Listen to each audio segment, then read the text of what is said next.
신명기 14장에서는 이스라엘 백성들을 하나님의 성민이라는 구별된 백성으로 말씀하고 있고, 그리고 11조에 대한 그런 말씀이 기록됐습니다. 1절에 보면 너희는 너희 하나님 여호와의 자녀니 죽은 자를 위하여 자기 몸을 베지 말며 눈썹 사이 이마 위에 털을 밀지 말라. 이스라엘 백성들은 하나님의 자녀라고 했습니다. 그 당시 이방인들의 모든 풍습은 하나님의 자녀인 이스라엘 백성들이 그것을 본받거나 또 그런 풍습에 이끌려가서는 안 된다는 그런 규칙을 한 것입니다. 그 당시 이방인들은 사람이 죽으면 자기 몸을 베어가지고 피를 흘리면서 부모가 죽으면 자기 인생이 다 끝났다 그러면서 울고불고 그 몸을 막 피를 흘고 자기를 학대합니다. 그리고 그 당시 이렇게 또 눈썹 위에 눈썹을 밀거나 또 머리를 대머리로 하거나 이런 풍습들이 다 그냥 그들도 그 풍습이 아니라 그 자기들의 우상 신을 섬기는 관습이었습니다. 그런데 하나님의 자녀가 그렇게 살아서는 안 된다는 거죠. 존귀한 생명이나 소중한 육신을 보내주신 하나님께 감사할 뿐 아니라 나 길러주신 부모님께도 감사해야 되고 사탄의 종이 되어 살아가서는 안 된다는 겁니다. 그래서 소망 없는 자 같이 울고불고 하면서 자기를 학대하는 그런 오히려 이런 표현들이 무슨 효도라는 그런 표현이 아니고 그런 소망 없이 그렇게 자기를 학대하는 일들은 아주 잘못된 일이라는 거죠. 그리고 그래서 너희 하나님의 자녀들은 소망 없는 자들 같이 낙심해서는 안 되고 오히려 부모가 돌아가셨다 하더라도 너희를 돌보는 자는 하나님이 돌보시는 거지 그 부모가 돌아가셨다고 이렇게 자기를 학대하면서 내 인생이 망했다고 이런 부모님이 그렇게 생각지도 않을 것이고 돌아가신 분이 그렇게 하는 관습들이 잘못됐다는 것입니다. 그리고 또 문신이라든지 이런 아주 해괴한 그 당시도 문신이 많아서 이 문신 같은 것들을 몸에다가 무늬를 만들어 가지고 그렇게 해서는 안 된다 이런 얘기. 왜냐하면 구별돼야 된다 이거죠. 똑같이 믿는 사람도 똑같이 가서 문신하고 그렇게 자기를 피를 흘려가면서 학대를 하고 이런 생활이 돼서는 안 된다. 하나님의 택한 백성이기 때문에 하나님의 택한 백성들답게 그 몸을 관리해야 된다는 것입니다. 그러므로 로마서 12장 1절에도 보면 너희 몸을 가지고 거룩한 산제사로 드리라고 했죠. 그리고 고린도후서 5장 17절에는 우리가 그리스도 안에서 새로운 피조물이라 그래서 예수님 안에서 우리는 하나님의 그 형상대로 지은 그런 새로운 피조물로서 우리는 살아가야 되고 새 소망으로 살아가야 합니다. 그리고 고린도전서 6장 19절에는 너희 몸 안에 성령이 거하는 성전이라고 또 말했어요. 그래서 우리가 우리 자신들이 다 성전에 대한 그런 개념을 가지고 몸을 거룩하게 하고 깨끗하게 해야 한다는 거죠. 그래서 몸을 더럽히는 일들이 돼서는 안 된다는 겁니다. 예수님께서는 무엇보다도 우리가 목숨이 귀중하다. 그리고 죽은 자들로 하여금 죽은 자들 장사 지내고 너희는 나를 따르라고 그렇게 말을 해서 사람이 산 자와 죽은 자에 대한 구분을 영적으로 그렇게 하고 있는 것입니다. 그리고 이제 고린도 전서 10장 31절에 사도 바울은 우리가 먹고 마시고 무엇을 하든지 하나님의 영광을 위해서 하라 그랬어요. 그래서 일단 우리 믿는 자들의 삶은 하나님을 기쁘시게 하고 우리 몸으로 마음으로 모든 우리의 삶 자체가 하나님을 기쁘시게 하는 삶이 돼요. 그것이 거룩한 삶이고 그것이 하나님의 자녀고 하나님의 성민이라는 것이죠. 그래서 이것이 하나님이 기뻐하는 것인지 아닌지를 우리가 판단하면서 그런 것들을 구별하는 그런 삶이 되어야 됩니다. 또한 여기 먹는 것도 구별해라 그랬습니다. 3절 이하에 보면 가증한 물건은 무엇이든지 먹지 말라.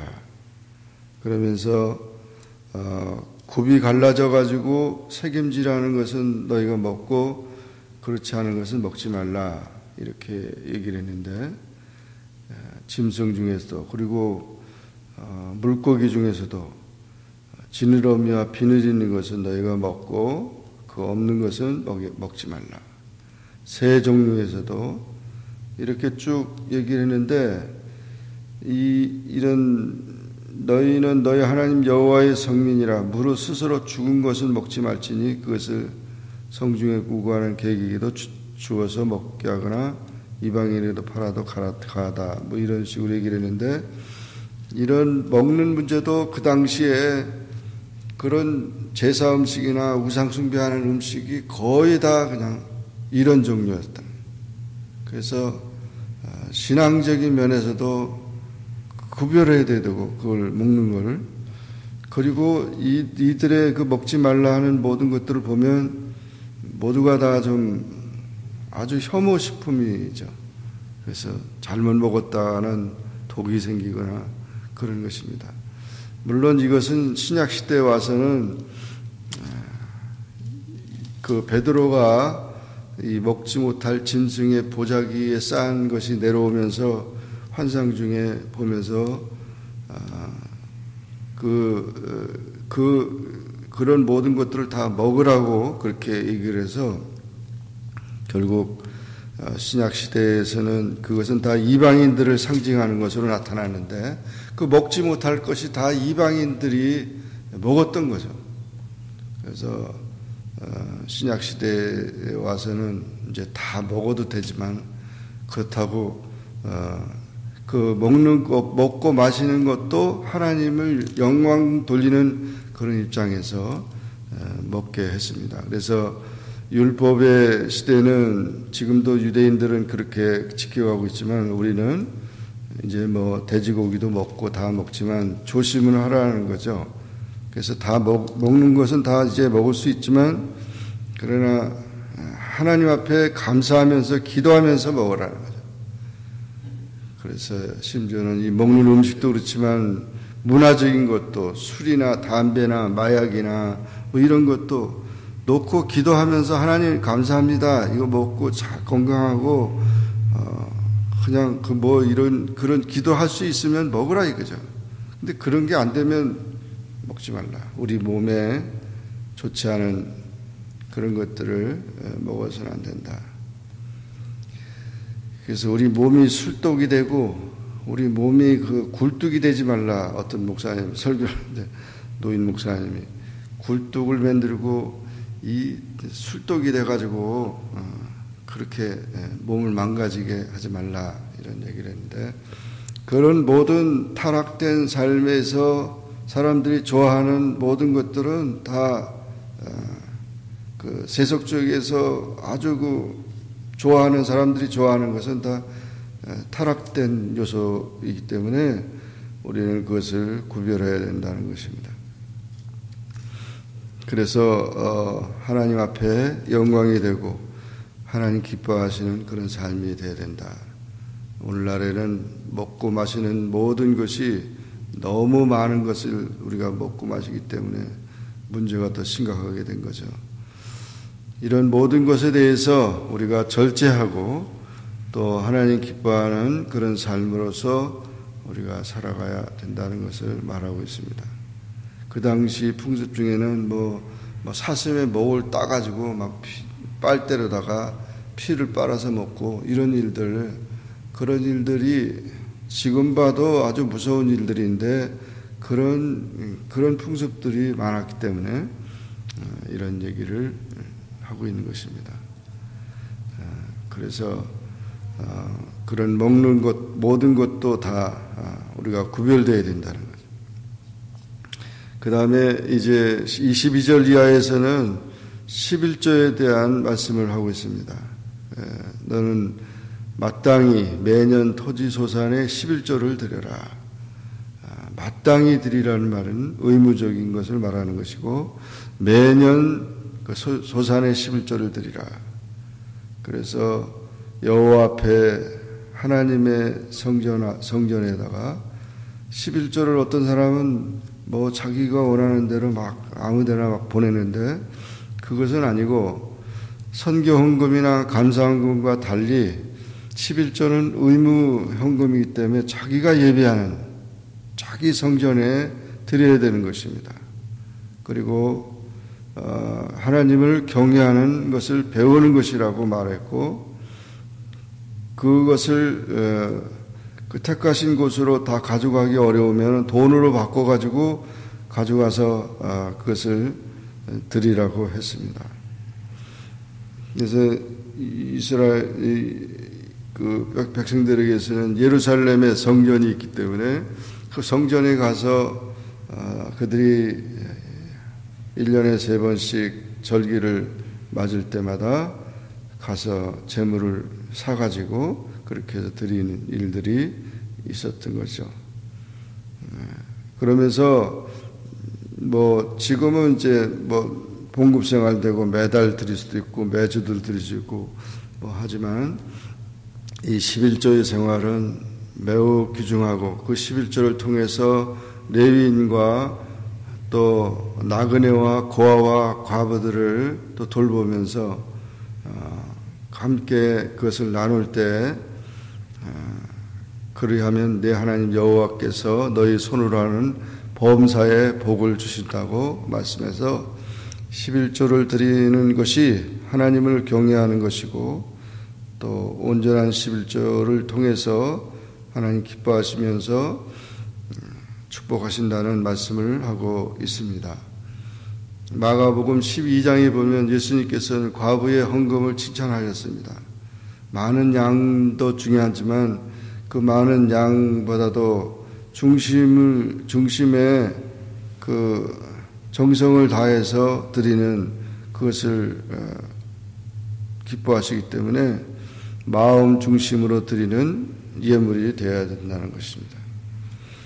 이렇게 구별된 삶, 하나님의 자녀로서의 삶에 대해서 중요한 몸의 거룩이라든지 이 먹는 것의 거룩이라든지 또 이런 모든 물질의 거룩이라든지 이런 것을 지켜가는 하나님의 선택한 백성, 하나님의 거룩한 백성이다라고 말하고 있는 것입니다. 오늘도 우리는 이 말씀을 보면서 우리 성도의 삶의 표준과 원칙은 예수 그리스도입니다. 주님을 닮아가야 되는 것이고 주님이 우리에게 말씀하신 대로 살아가는 것이 가장 거룩한 삶입니다. 아무도 우리의 모델이나 우리들의 그 본이 될 수 없습니다. 오직 예수 그리스도를 바라보면서 예수님 안에서 우리가 거룩하며 하나님의 택한 백성으로서 깨끗하게 살아가는 그런 삶이 되기를 주의 이름으로 축원합니다. 기도하겠습니다. 사랑해 주님 감사합니다. 오늘도 주님 앞에 나와 기도하게 하시고 주의 말씀을 삼가하게 하시니 감사합니다. 신명기 14장의 말씀을 통해서 우리는 하나님의 자녀고 하나님의 거룩한 성민이라고 했습니다. 그러므로 우리 몸도 구별하고 또 우리 마음도 깨끗하고 또한 우리 먹는 것도 우리 생활도 다 깨끗해서 하나님 보시기에 아름다운 삶을 살아갈 수 있게 도와주시고, 그러면서 가정도 거룩하고 교회도 거룩하고 이 사회도 거룩해지는 그런 아름다운 그런 모든 삶이 될 수 있게 주님께서 인도해 주시옵소서. 예수님의 이름으로 기도하옵나이다. 아멘. 하늘에 계신 우리 아버지여, 이름이 거룩히 여김을 받으시오며 나라에 임하옵으며 뜻이 하늘에서 이룬 것 같이 땅에서도 이루어지이다. 오늘날 우리에게 일용할 양식을 주옵시고 우리가 우리에게 죄 지은 자를 사하여 준 것 같이 우리 죄를 사하여 주옵시고 우리를 시험에 들게 하지 마옵시고 다만 악에서 구하옵소서. 대개 나라와 권세와 영광이 아버지께 영원히 있사옵나이다. 아멘.